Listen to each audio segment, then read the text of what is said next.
ചേർത്ത് കഴിക്കുന്നത്. ഇതിന്റെ അളവ് പ്രത്യേകം ശ്രദ്ധിക്കണം കേട്ടോ, പ്രത്യേകം ശ്രദ്ധിക്കണം. അതാണ് ഏറ്റവും പ്രധാനപ്പെട്ടത്. അതായത് നമ്മൾ 1 ടീസ്പൂൺ ത്രിഫല ചൂർണം, കടുക്കത്തോടും നെല്ലിക്കത്തോടും താനിക്കത്തോടും സമ അളവിൽ പൊടിച്ച ചൂർണം 1 സ്പൂൺ എടുക്കുകയാണെങ്കിൽ അതിന് തുല്യമായിട്ട് തന്നെ നല്ല പശു നെയ്യ് 1 ടീസ്പൂൺ എടുക്കുക.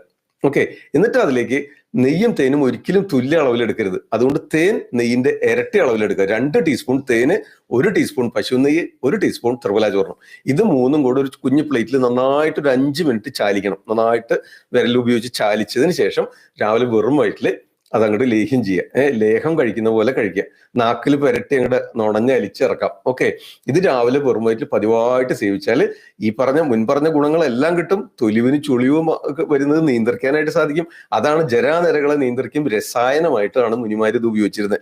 അപ്പൊ തേനും വേണം, നെയ്യും വേണം, ഈ ത്രിഫല ചൂർണവും വേണം. ഇത് നന്നായിട്ട് ചാലിച്ചെടുക്കണം. ഒരിക്കലും നെയ്യും തേനും ഒരേ അളവിൽ എടുക്കരുത്. നെയ്യും ചൂർണവും ഓരോ ടീസ്പൂൺ എടുക്കണമെങ്കിൽ ആ നെയ്യിന്റെ